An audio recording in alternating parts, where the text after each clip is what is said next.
Hey y'all, it's Mary, and I'm so excited you're here for this month's topic, which is all about community. But before we jump into today's episode, we need to start with a little truth bomb. Y'all, we are all lonely and desiring belonging.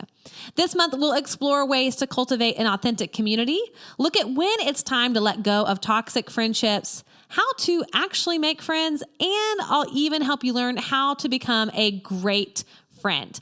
All right, guys, I'll see you inside this week's episode. Welcome to the Living Fully Alive podcast with Mary Hyatt, here to help you find your authentic voice, learn how to love yourself, and embrace your life. And now, your host, life and mindset coach, body love advocate, and doTERRA presidential diamond, Mary Hyatt. Hey guys, it's Mary, and boy, do we have a fabulous episode for you today. I am sitting here at my dining room table with none other than my favorite co-host, Lindsley Brooks. Hello, everyone. Oh my gosh, guys, hopefully you have tuned in to previous episodes where Lindsley and I have really candid conversations, but today is going to be another just awesome, just raw, real chat. Yeah. That's kind of how we do Another it. fun topic. Another fun topic. And if you don't know Lindsley, make sure obviously to check her out. But she is a life coach. She is a feng shui practitioner, and she happens to be one of my very best friends. Aww. And so we always have fun on these episodes, and we're going to get into some juicy stuff today. Yeah, we always do. We always do. Okay. So obviously this month's topic is centered around community. And last week I talked about just sort of the breakdown of community and how that has happened, why we are still craving a sense of belonging and wanting to have relationships that mean something, to feel like we are part of something bigger than ourselves. And there's just so many incredible benefits to community. So if you haven't checked out that episode, go back to last week's episode, check it out. But today I want to talk about friendships. Because part of community, part of being inside of a community is having like good, solid, healthy friendships. And yet that's pretty freaking rare, honestly. And we're not really taught how to do it very well. God, isn't that the truth? Yeah. I'm just laughing thinking like, how many times do we actually say that about just everything in life? Nobody taught us how to do this. Yes, it's so true. But Especially as an adult. I mean, nobody taught us how to do our taxes. Nobody told us how to have sex. Nobody told us how to be married. Right. It's like, oh, but no, you're so right. Like we don't know what it looks like to have healthy friendships a lot, because if you go back in time, our friendships were based on proximity, like who we were going to school with, who were we in church with. It was just kind of easier. Yep. And then now it's just more challenging. And because we're adults and we are processing so much more, there's so many more life circumstances that are going on. We're just dealing with more things. More isolated than ever before. God, yeah. It makes relationships trickier, I think, and friendships in particular. And I love the saying, and I can't remember who said this, but we are the average or the sum of the 5 closest people to us. It may have been Tony Robbins. Probably. He's a genius. Yeah. Probably. He's my crush. But that is such a good reminder. Gosh, I forget that all the time. Right? And you think about like, who am I actually spending time with? Yeah. The 5 closest people to me. We're the average of that. So whatever they're thinking, whatever they're doing, their worldview, their perspective, that is filtering through our brains. Is that scary or is that exciting to you? I know, but seriously, right? It's like, oh God. Yeah. Thankfully, I feel like, thanks to you, you're one of my 5. You're one of my 5. I feel pretty good about that. Yeah. So we can, okay, great. Yeah. We'll investigate the other 4. No, but seriously, it's kind of, I mean, it's sort of a, I like to say, come to Jesus moment. My mom used to always say, you are who you hang around. And I remember thinking like, what does that even mean? And then as you get older, you realize it's the same kind of concept. It's like you are the sum of the 5 people that you hang out economically. Yes. Emotionally, spiritually. I think about how every area of your life is, affected by that. So, well, I'll give you a good example. So the other day I was invited to go over to my neighbor's house, and So I am in this little house in this sweet little community up here in Nashville. And I am like the only single one who isn't married and doesn't have small children. And so I'm sort of the anomaly of this group. And so I went over to their house the other night, and it was really a sweet time. But it was this moment of being like, this is not my group. Like, I don't belong. Right. I mean, it was so different. And I thought to myself, I could see how if I continued to hang out with these people, and they're fine people. It wasn't like, oh my God, there's anything wrong with them. But it was just such a different way of looking at life. And I thought, if I, hang out with them for a long enough period of time, I'm going to start thinking like them, having the same hobbies. It's going to shift. And you think about this, like in high school, cliques. Totally. You dress alike. You think about girls. Like I think about that movie Mean Girl. Yeah. And you're all like dressing alike. You're teaching each other how to do your makeup, all that kind of stuff. And so, I mean, really, it's a strong pull when you are around people often. Yeah. Yeah. Well, even the other night too, I was with some new friends because me, I'm a 7 on the Enneagram. So I'm always wanting to meet new people, and I'm always curious about people. And I was in a group, like a new group of people who like work in corporate America and like do the whole corporate thing. And I did feel like a little bit out of a fish out of water because as you know, I do not do structure very well. Right.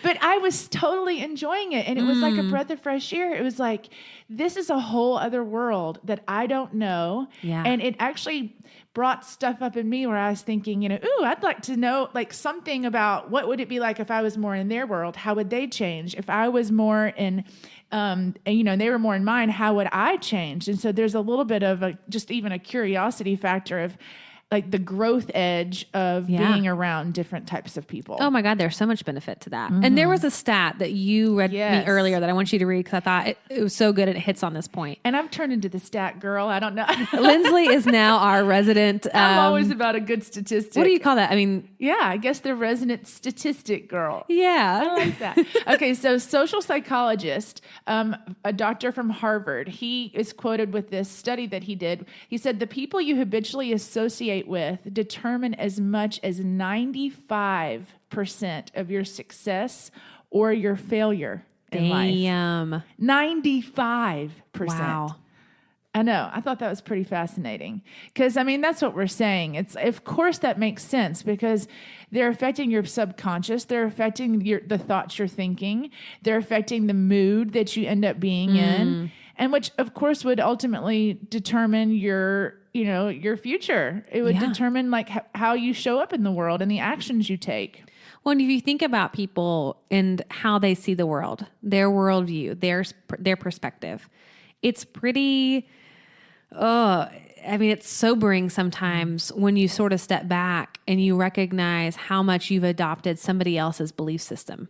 Mm-hmm. And I'm not talking religion. I'm talking about how they operate in the world. Yep. What they believe about the world. Do they believe that it's a friendly place? Yep. Do they believe that it is a scary place? The idea of, we talked a little bit about this earlier before in our pre-talk, but scarcity versus that abundance mindset. Absolutely. And victim or owner. Yeah. Owning your life, taking responsibility for your life versus being a victim. Everything is happening to me. This is just the way that life is. And all of a sudden, because I think naturally we are people who want to empathize. We are people who want to find similarities between ourselves and other people. We're going to be trying unconsciously to go over to their side of the street and go, I totally get what you mean. Mm-hmm. I feel the same way. Because that's how we create rapport. Yeah. That's how we create connection, is our sameness. Yeah. And so when we're surrounding ourselves with people who have a more of like a low vibe kind or of chip on their shoulder of some kind. Yeah. We can't help but allow that to affect us. Well, and you know what I just thought of while you were talking, there's a term called trauma bonding. Yes. And there's subgroups of people, like subcultures, and they all have this bond about being a victim to society, or they've been done wrong somehow, Or there's something, they're an advocate for something and that's bonded them. And so some of it's not bad. It's actually can be really positive, but it is fascinating to think about what has bonded you to the people that you are drawn to. Like when I was going through my divorce, right? Yeah. Like even for you too, like I noticed a lot of my girlfriends were also recently divorced. And so you start thinking about what initially brought you together. Mm-hmm. What initially is like the thing that you guys all had in common. And is it still relevant, or is it still the foundation or the world, like the lens that you want to look at the world through? Yeah. Or are you evolving out of that? Or is it something that still goes back to our last month? Is it still an identity that you still want? It's like being aware of your friend groups and what brought you together initially. Ooh, that's powerful. It's so powerful. And you're so right. I love that you're tying it into last month's topic of identity, because it is. It's like, if you think about these people are affecting, what do you say, 95%? Yes. 95% of all of you, like the wholeness of who you are emotionally, spiritually, physically. Yeah. I mean, think about that too. Like, I think that the bond that you have with people, like, are you guys active together? Are you like, what kind of those extracurricular activities are you participating in together? I mean, just seeing the kind of the way that it impacts all these different areas of our lives. But your entire identity can be shaped. Who you think you are can be shaped by other people's identities. And when you're in a group of people who don't know who they are, or who are on autopilot, and then the whole, like the statistic said success or failure. So I mean, essentially it is an economical thing too. You know? But I mean, it's just what is that? I think there's a quote, something like, if you're the smartest person in the room or the smartest person in your friend group, you're in the wrong room. Yes. Well, I've heard that so many times, and that's why I love being a part of masterminds, where I am the little tadpole.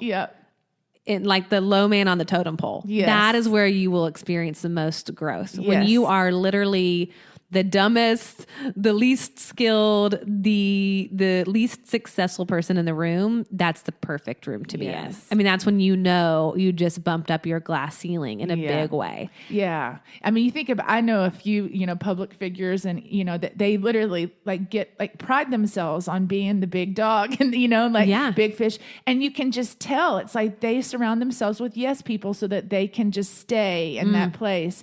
And you're right. If you want to have a growth, if you want to evolve, you've got to start, getting yourself in another friend group that is going to challenge you. Well, it's kind of like that. I can't remember where I heard this, but the idea of the thermostat. And if you think about the temperature, let's just talk about finances for a second. If you think about the financial temperature of your peer group, so where are people comfortable? Like you think about your house, for example, and the temperature in your house. Like I like to keep my house at 72 degrees. And if I put it up to 74, like I'm going to go, oh God, it's a little hot in here. Or if I put it down to 69, I'm like, dang, it is super cold, right? I'm really comfortable at 72.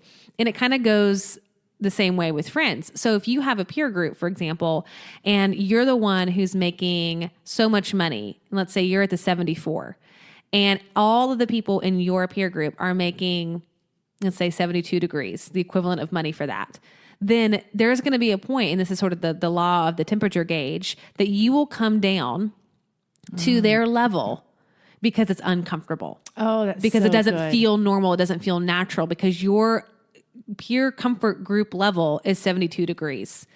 And so people are going to start talking about, hey, your financial temperature is too hot. Yep. Or, for example, somebody who makes a lot more or a lot less money, same kind of thing. Hey, your financial temperature is too cool. And so it's really interesting what happens in a financial setting with your peer group. If you think about it, socioeconomically speaking, you're going to usually be in a circle that's making around the same amount of money that you are. Yeah. And that can be great, or it could really limit you. Yeah, because we have that innate thing of wanting to fit in and to belong. And so unconsciously you're like, oh, well, I don't want to be kicked out of it goes back to that tribal, like family of origins, like I'll get kicked out of my tribe. And that is so fascinating to think about that. And I want to touch on that actually, because I wanted to, in the last episode, I talked about sort of the tribal community and what we used to need community for, protection and survival, but we don't really need that anymore. Community has shifted, and what we're looking to get out of community is different than just pure survival protection. But I think you're hitting on something important. When we feel different, I think there is almost this ancestral memory that we have inside of our cellular DNA that remembers somewhere, that's been passed down from generation to generation to us, that's been passed down, that we remember on a visceral level what it's like to be in a tribe and the fear and the threat of being cast out of the tribe equals death. Yep. And like we feel that. Like it's not something that we're probably consciously processing, but we feel that. I mean, to be cast out of our social circles or be different than our peer group, literally the threat unconsciously is death. Mm-hmm. Yeah. It's like social suicide. Yep. And I think this is why we see this in like spiritual communities, or like, especially if there's some sort of cult or something, you hear these stories where it's like they've been excommunicated or pushed out. Mm-hmm. But any kind of religious, even in the corporate world, if all of a sudden you're not playing the game the same way, I mean, it does. It's like, who am I without these people and what we represent? And it does. It feels like a death. It's really scary. Yeah. And so what do? We stay the same. Yeah. We make ourselves smaller, or we shapeshift in order to be accepted and to stay in the circle, to stay inside of the tribe and not be excommunicated. And so when I think about that, it's like to even create any kind of shift or change inside of an existing peer group, it's tricky. It rocks the boat. It rocks the boat. Yeah. And this is why I think a lot of people have fear of success.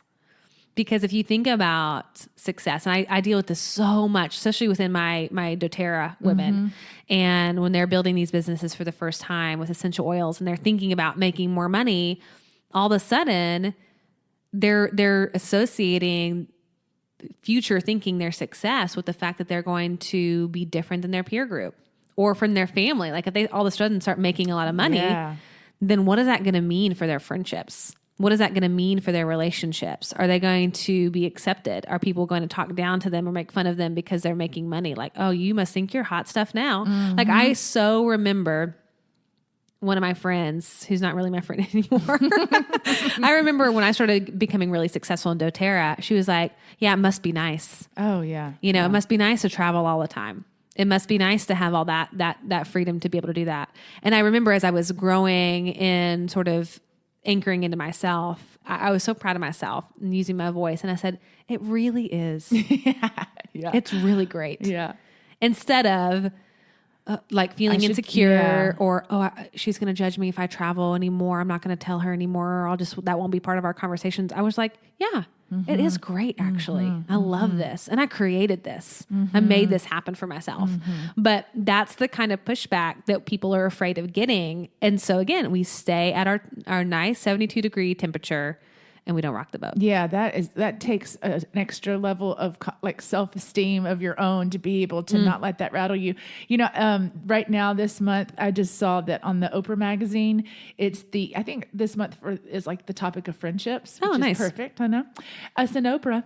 But anyways, and on the cover is her and Gail. And I've heard her say this multiple times, but she says the reason why their friendship has lasted for 40 plus years is because they both were happy with their own lives. Whoa. I know. I didn't think you were going to say that. I know. I thought you were going to say, they pushed each other to grow or they evolved together. No, isn't that fascinating? That Gail has always just been happy with her own life and she never tried to have Oprah's life. She never needed there was never the jealousy or the competition. the comparing, it literally was, there was a solidness within her own self that she was like, I like my life. And I love that idea, because it kind of taps into what you're saying with your old friend who was like, it must be nice. There's a sense of jealousy there. Right. Then you're always on guard on having to like tone yourself down, like you're saying, so that she doesn't feel uncomfortable. Well, and I think there's another point that's important about this is that we're not saying you have to have friends. Like, you can't have friends who don't make as much money as you, Right. Or you can't have friends who aren't on the same path of life. Like maybe, you know, you can only have friends that have kids, or just only like have you. friends. Yeah, exactly. Yeah. We're not saying that. No.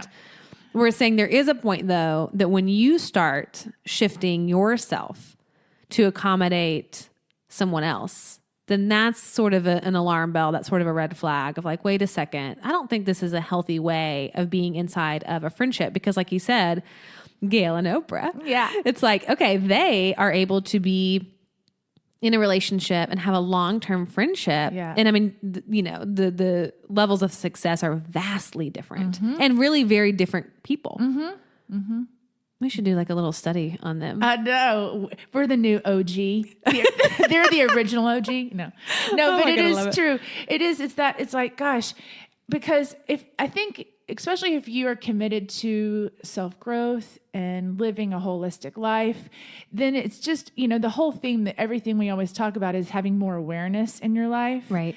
And so if you're noticing that you're, you know, wanting to improve your life but you're feeling stuck, you know, another area is to look at, who are you hanging out with? Yeah.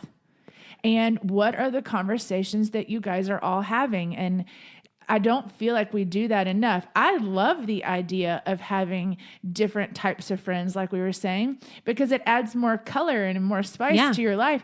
And it also is important, though, to know, like, what is the energy that they're putting out into the world? What are they standing for? What do they believe in? Because it's influencing you whether you realize it or not. And those core values that somebody holds, their belief system, their worldview, those are the kinds of things that I feel like you do want to be on the same page. Yeah.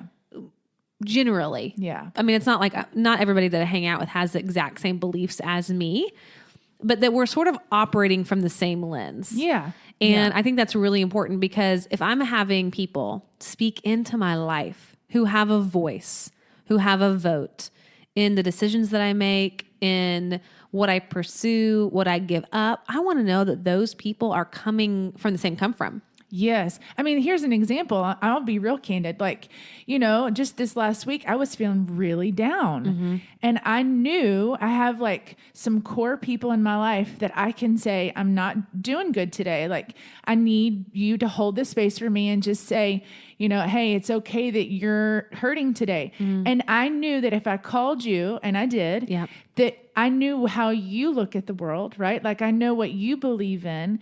I know that you see, in that moment, you could see bigger than me. Yeah. And I didn't want to call somebody who was going to commiserate with me in my sadness or discouragement. I don't want to stay there. Right. Right. It's like the sympathy versus empathy. Exactly. Yeah. Yeah. And God, I love that so much. And you're so right. And I was able to hold the space with zero judgment because I know you. And there was space to like let you experience all of that. And yet it wasn't a pity party, but it was like, I literally said to you, I just want you to know I see you. Yeah. I really see you and I love you. And I think that you're right. There was trust there because you could count on whatever I was going to say was going to be in line with your highest self. Exactly. My highest self. Good point. Because it's exactly like there are some friends that if I wanted to have a big like pity party or bitch fest or get on a tangent and get myself all stirred up, I know who to call for that too. Right. Yeah. And yet, and when you're doing this work and you've been doing this long enough, you know that it's going to pass. And in the moment, you don't necessarily remember that, but something in the back of your mind says, I think this passes. Right. And I need to have these kind of like these comrades in this that I can call and say, it does pass, right? Like this is going to get better, right? Yeah. You know, and who are those people in your life? Yeah. Who are going to speak life. Yes. Who are going to speak life to you versus enhance the drama. Yeah. Lord, we don't need any more drama. I mean, in that, like, I'm just having like a profound moment of that, like people who speak life versus enhance drama. Yeah. Because and I'm sure, and it's on a subconscious level, like you wouldn't be drawn to people if they were a real asshole. You know what I'm saying? Totally. So it's not like, but there is an element of just bringing awareness to your own self. It's like, who did I know that I could call in that moment? And just having a short list. Yeah. And how grateful I am that has taken work. That's taken a commitment to myself to have cultivate these relationships. Right. And so I know not everybody has that. Well, and I think that it's so important that you said a short list because I remember my therapist saying this. I mean, I think I was in high school and y'all been in therapy for a long time. Okay. I think I started therapy at like age 13. Yeah. But one of my many therapists, I remember for whatever reason, I can't remember the specifics. I was feeling lonely and whatever. And she reminded me or taught me really that you really only have like 1, 2, or 3 core people, that not every friendship that you have are going to be on your short list. And that was encouraging because I think on some level I thought, oh my God, I've got to have like 10 best friends that I would have on that list that I could call. And in reality, that's just not the case. No. You just have a couple people typically. And we'll talk about this in a future episode of how to cultivate these relationships, how you find these kind of soul sister relationships. But we'll save that for another discussion. Yeah. But I think that what is important about that is that it's sort of like, who is taking up space on your list that isn't really the person that you would call in those times? Yeah. And let's start to investigate, are those relationships toxic? Yeah. Because I think when you're on this path of growth, you start to see your friendships a little bit differently. You start to see, wait a minute, the friends that I made 10 years ago, and you think about where you were in your life 10 years ago, the kinds of people you attracted 10 years ago, the things that you cared about 10 years ago, probably aren't the same. I mean, let's hope so. Hey y'all, I just wanted to interrupt this episode real quick to remind you to subscribe to this podcast. I know the emails get lost in your spam folder, so subscribing means my episodes come right to your phone. That way you won't miss out on any of the Living Fully Alive episodes. And speaking of episodes, I hope that you're enjoying this month's new topic of community. Next week, we're going to keep this conversation going with our very special guest interview with Lisa Welchel, who is an actress, singer, songwriter, author, and public speaker. You might recognize her from her 9-year-old role as the preppy and wealthy Blair Warner on The Facts of Life. But Lindsley and I will be talking with Lisa about how to create adult friendships. So you're not going to want to miss this interview. So make sure to subscribe and we'll see you next week. All right, now back to my conversation with Lindsley. Yeah, and as you're talking too, I'm thinking, I have had so many different friend groups throughout my life, and I don't ever feel like I left them because I'm out of here. I don't want to be their friend anymore. Things just evolve out too. It's like, I know that if I ran into some of these women or men that I have been friends with that I don't necessarily keep up with all the time, that I would pick right back up. Totally. And I still love dearly. And, just because I don't see them or they're not in my immediate everyday, that I don't think fondly of them and love them so much. And it doesn't necessarily have to be a negative thing, too. No. And when I say toxic, obviously that's an extreme. That feels extreme. It sounds like sort of a negative word. No, but there are those relationships, too. But there are those relationships, too. But it's almost like, which relationships are shallow? Not to say that there's not space for some of those. You sort of have rings of circles of friends, like your outer circle or sort of your acquaintances, maybe the middle circle or sort of more of those, you hang out with them every couple months, you don't have super deep conversations. And then your inner circle, of course, that ring that's closest to you or the deep, vulnerable, authentic relationships. But do you have some people in your life who, I'm just going to use the word toxic. You can replace that with it, whatever you want, but that are more toxic, thinking about their belief system, their thought process that's influencing yours. And I sort of want to look at, okay, well, what are the indicators? Yeah. What is a toxic relationship? What does a toxic relationship look like? Friendship. Toxic friendship. Because we're going to do relationships another time too. Totally. No, but yeah, what does a toxic friendship look like? Well, I think first, this is obvious. You feel worse when you leave. Yeah. And that may be from a place of insecurity. Like you're in a state of judgment about yourself. And so you feel worse about yourself. It could be that the conversation was just super negative. Yeah. Or all about them all the time. Yeah. We'll talk about narcissism in another episode. No, but that's true. It's like if you notice that it's not mutually beneficial, where it's just heavy-handed on one side, where you feel like you're always having to help them. Yeah.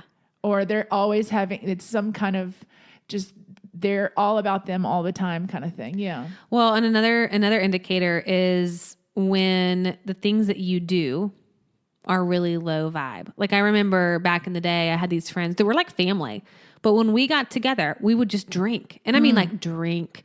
And this was like several nights a week. And because everybody hated their lives, everybody was trying to avoid and numb out and check out.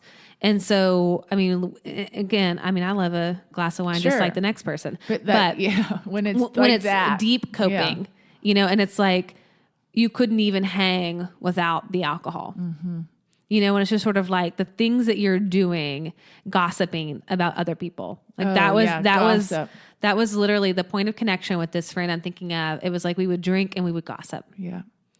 And we would create drama. And that was what we would do every time we would get together.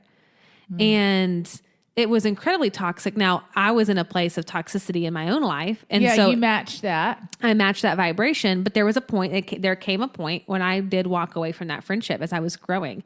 And I remember I went to Tony Robbins' conference and I came home and I was like, I can't be friends with her anymore. It was like my eyes, suddenly opened and I was like, oh my God. And I don't know if we were going to go here or not, but I just thought about that when you said this, that like you were a match for that in that time in your life. And so that's even another deeper level of awareness of like, what parts of myself am I also acting like toxic? What parts of my life am I acting like a victim? Am I being acting jealous that I'm comparing? It's because what we know about relationships are that they are mirror reflections of our own subconscious. And so whatever's kind of going on in us, we're going to just see that reflected in every friendship that we have. And so and that's not to shame ourselves or to go like, oh God, what's wrong with me? But just, it's interesting. It's just so interesting. And it brings in a new facet of self-awareness. And so you're right. It's like at that time in your life, you're probably kind of matching their energy level. 100%. And it's like, you can just be like, ooh, I don't want to live like this anymore. I don't know if you could tell, but I was over here kind of geeking out when you were talking about the mirror. Cause I just freaking love talking about that because that was one of the most profound things to me years ago was understanding that concept that every single person in our life is a mirror. Yeah. And so that just sort of was a profound moment of like, we're talking about toxic friendships, but the deeper level is where am I being toxic?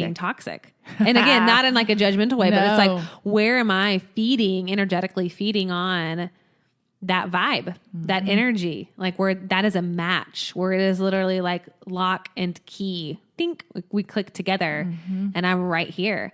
And so it's like, anytime you notice something you don't like in someone else, it's because you're not liking that in yourself, that there is some kind of discord within you and it's showing up in that other person. It's like an energetic projection. And I think that is so important. And I'm so glad you brought that up. So good.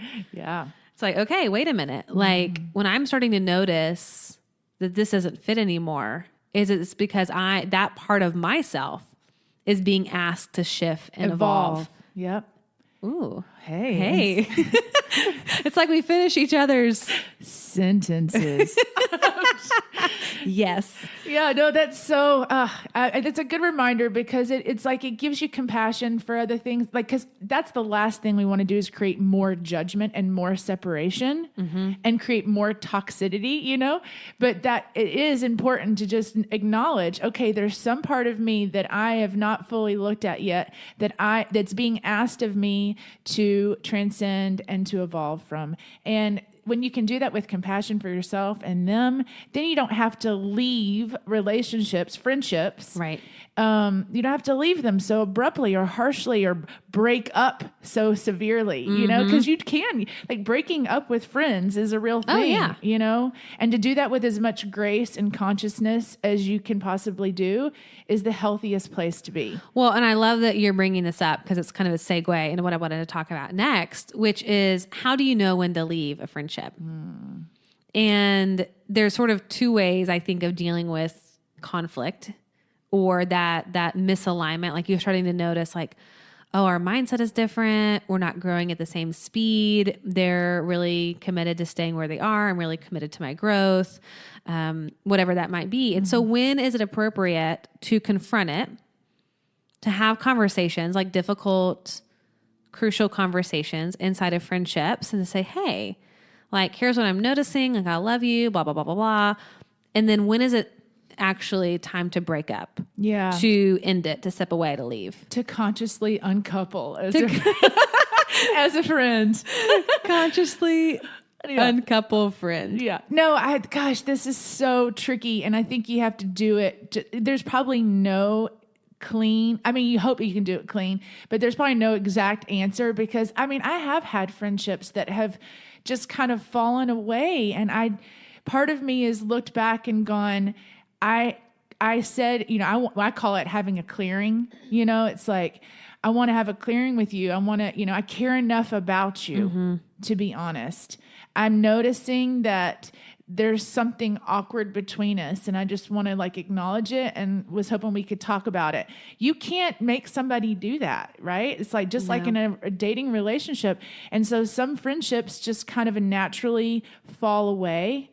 And I don't know, have you ever really broken up with a friend and said, I don't want to be your friend anymore? Yeah, that friend I was telling you about. Okay. I remember we were already sort of starting to pull away from one another as I was growing. And I did this really imperfectly because I didn't understand the mirror concept at the time. So I think I was projecting a lot on her and it felt like, well, she's not doing X, Y, Z. And I sort of had a little bit of a high horse moment of feeling like, wow, you know, I'm doing all this growth and, you know, sort of like I'm more evolved moment, you know, more enlightened than I'm so more, it's like, I think pretty sure that means you're not, but my sweet self, this is like 8 years ago. So I can give myself so much grace navigating that at the time.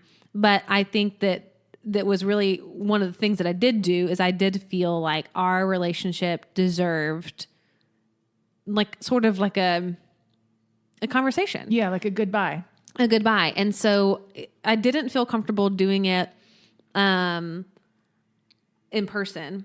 So I ended up writing her an email and I explained sort of where I was, and I was loving in the email. But I explained sort of where I was and just said, like, I'm going to have to step away. I'm not going to be spending as much time, you know, with you and the family as much. And thanked her, you know, for her friendship, thanked her for our time together, told her I loved her, you know, and it wasn't like, hey, we can't ever talk again. Right. Now, it was not received well. Yeah. And I mean, it was not a good situation, but I was coming from a very clean place in that sense of sort of like, hey, like, it doesn't have to be a total cutoff, but like you said, it's kind of messy. I mean, I don't know that there is a perfect way of doing it. I think you have to sort of be intuitive as you move through it. But I think what you were saying earlier, if we can come from a place of really deep compassion from ourselves, about ourselves and about the other person, understanding that we are no more perfect than they are, that it isn't about I'm better and you're worse. I think we have to come from that place if possible. Yeah.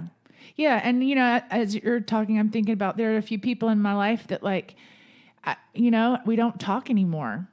And there was one in particular. It was like, I felt like shit every single time I was with her. And I made the internal decision just myself. Yeah. And I never reached back out to her. She never reached back out to me. Right. And life has just kind of gone on. That's how you hope it can happen. But there are kinds of people that you're living life with, you know what I mean? Like where it's real, like some people that are really close to you, that it would be awkward to just not respond or just disappear. So I think there is sort of, I mean, really as silly as it is, that conscious uncoupling of friendships, but it's sort of acknowledging like, hey, I've recognized this in myself. I've recognized that this isn't healthy for me. And make it about you, obviously, not about them or whatever that they're doing or their behavior. I mean, obviously, if it's abusive, that's a different situation. Totally. But I do think there is a space where you could have a conversation that isn't, the point is not to reconcile or whatever, but you can sort of say your piece in a loving way. Yeah, because, you know, like there's a phrase like, I care enough about you to be honest. It's like when you care truly about somebody, you want to have these honest, truthful, maybe even uncomfortable conversations because you care about them. Yeah. And, you know, I think to myself, did I just not care enough about her to be honest or to even talk about it? And I don't know, maybe there is something there, but I feel peace around, you know, some things you shouldn't have to force. You don't necessarily want to force these conversations. And maybe on a subconscious level, I knew that like she wouldn't be able to have that healthy, truthful kind of conversation. I don't know. That's interesting to think about. Well, and I was just thinking about people that are close in your life that you recognize are unhealthy. Your relationship to them is unhealthy. I think about this a lot with family, for example, and who can be in that, you know, 5 closest people to you. That's a whole other, a whole other bag of worms. Yeah. But is that the right saying? I don't know. Bag of tricks. No, I don't know. I'm really bad at metaphors, guys, by the way. Bag of worms. That's not it. That's not right. Somebody let us know what it is. Yeah, okay. Please send a comment to us. Yeah. I'm going to get like 5 emails tomorrow. I love it. It's actually, no, but I was just thinking about with family, for example, or with people who sort of take the space as family within your life, when you realize, and typically those are the most unhealthy and the most toxic because there's a real lack of boundaries. When you start setting up boundaries, for example, that's going to cause a lot of discomfort inside of that relationship. It's going to rock the boat. And sometimes even just when you sort of say like, hey, like I'm willing to stay in your life, but I'm not willing to do X, Y, Z, participate in gossiping, for example, or doing this or behaving in this way or having these kinds of conversations. Sometimes that alone, when you have a boundary, begins to dissolve the friendship. Absolutely.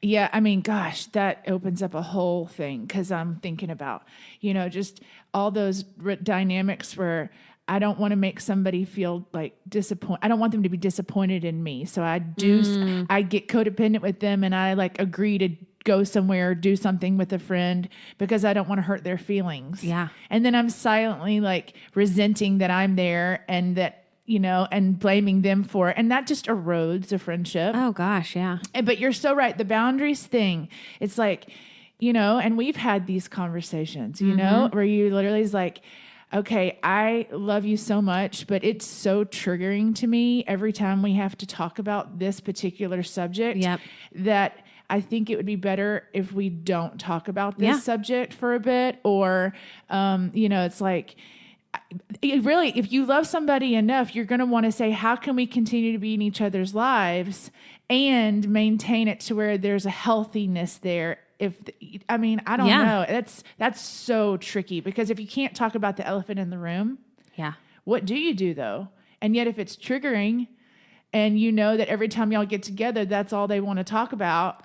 Well, and that is like, that's toxic to me. It's toxic. I mean, that to me, it's like if you don't have that free communication where you can sort of call each other out on things or set healthy boundaries and there's a mutual respect and no judgment.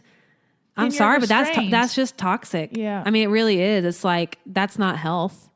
Yeah. Cause then your hands are tied and then you're just kind of like walking on shells or something. Yeah. And then how does a friendship grow in that space? Yeah. No. And I think in a separate episode, we'll get into that more. I think we can talk about, again, how to be a healthy friend to somebody else. What does that look like? How do you cultivate that? That's a whole episode. So don't worry, we'll get into all that because I think that is really important to talk about. But sort of kind of tying this all up in a bow and thinking about, all right, coming back to looking at your closest friendships. Mm-hmm. Are they giving you life or are they enhancing the drama? Mm-hmm. And are there conversations that you need to have? Are there friendships that you need to let die or walk away from or leave?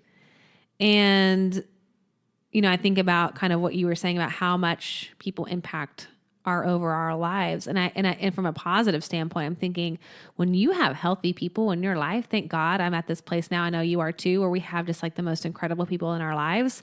Like, think about if that impacts 95% of your life, when those relationships are healthy, focused on growth and challenging one another and encouraging and celebrating. Oh my God, that is magic. Mm-hmm. Magic. And that's the hope. Yeah. Yeah. Ultimately. And so it's like, imagine what your life would look like if you were impacted by healthy friendships. Yeah. Yeah. Oh, beautiful. So good. And we're going to get into that next week with our guest, which I'm super excited about. I know. And so we're going to further this conversation and talk about adult friendships. And then we're going to get into some of these ins and outs of how do you create friendships? How do you foster vulnerability, authenticity, and trust and respect inside friendships? So you can actually go out and like, you know, either shift some relationships or make some really new ones. Great new friendships. Yeah. Yeah.